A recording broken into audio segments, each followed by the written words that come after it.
त्याच्यामध्ये त्यांनी धमकी सारखे काही शब्द प्रयोग केले.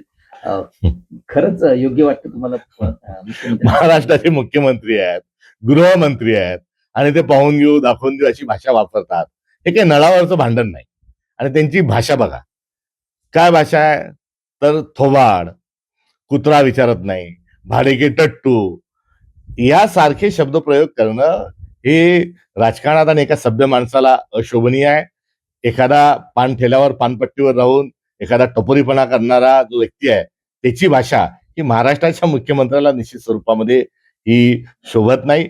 मुळात त्यांनी जी केलेली टीका आहे आणि विशेष करून जी काँग्रेसच्या आणि माझ्या अनुषंगाने जी केलेली टीका आहे त्याची दोन कारण आहेत.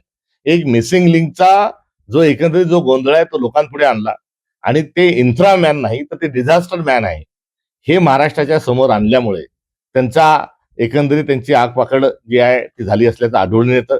त्यांनी तो विषय जिव्हारी लावून घेतला. मात्र जिव्हारी लावण्याचा विषय नाही, ती वस्तुस्थिती आहे. बदबद मिसिंग लिंक गळतोय आणि आपण एवढा स्वतःची पाठ तुटून घेत असताना तो करतोय आणि त्याचे वाभाडे निघाले हे कुठेतरी त्यांना रुजलेलं नाही. आणि ते सारखं सांगतात की मी केला, मी केला, मी केला, माझ्यामुळे झाला. मला त्यांना अत्यंत विनम्रतेने सांगायचंय की अहो तुम्ही केला म्हणजे काही तुमचं शेत विकून, तुमचा वाडा विकून, तुमच्या काही परिवाराचे दागदागिने विकून हा काही मिसिंग लिंक केलेला नाही. जनतेच्या आलेल्या पैशातून, टॅक्सच्या पैशातून हा मिसिंग लिंक केलाय. तो जनतेच्याच पैशाचा होता आणि जनतेसाठीच आहे. एवढं मी करणं, एवढा अहंकार दाखवणं देवेंद्रजी हे बरं नाही. नंबर 2, या सर्व टीकेमध्ये त्यांनी मिसिंग लिंकच्या संदर्भामध्ये त्यांना जेव्हा डिझास्टर मॅन म्हटलं गेलं तेव्हा माझ्या या टीकेला उत्तर देताना त्यांनी सांगितलं की ज्याला काही समजत नाही, ज्याला काही अक्कल नाही अशा व्यक्तीच्या आरोपावर काय बोलावं. तर हा पण एक त्यांचं अहंकाराचं लक्षण आहे.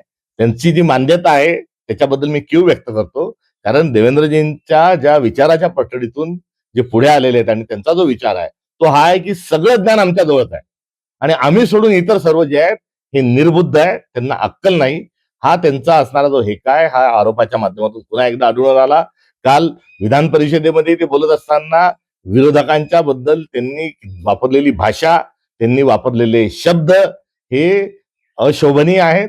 हे अत्यंत मी पुन्हा उल्लेख करेन की नळावरच्या भांडणाच्या अनुषंगानं कुठेतरी हा त्यांनी केलेले आरोप आहेत. त्यांची देहबोली, त्यांचे शब्द, त्यांचा आवेश मी त्यांना काय सांगायचं नेमकं हे काही समजत नाही.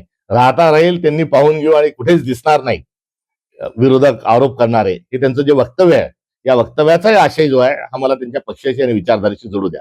दीनदयाल उपाध्याय यांचं जे काही झालं, जे श्यामाप्रसाद मुखर्जींचं जे काही झालं आणि जे हरेन पांड्यांचं जे झालं त्या विचारातून ते पुढे आलेले आहेत आणि त्याच्यामुळे त्यांच्या आतच तो विचार असल्यामुळे तो आता कुठेतरी इतर पक्षावर वापरला जातो का हा त्यांनी एक प्रयोग करण्याच्या नव्हे तर अशा स्वरूपामध्ये त्यांनी हा केलेला सुतोवाच आहे.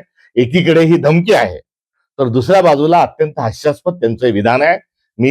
त्यांनी शांत व्हावं, त्यांनी सभ्यतेने राहावं आणि असं वागणं देवेंद्रजी बरं नव्हे हा त्यांना एक प्रेमाचा एक सल्ला भारताचा आणि महाराष्ट्राचा नागरिक या नात्यानं मी त्यांना देऊ इच्छितो.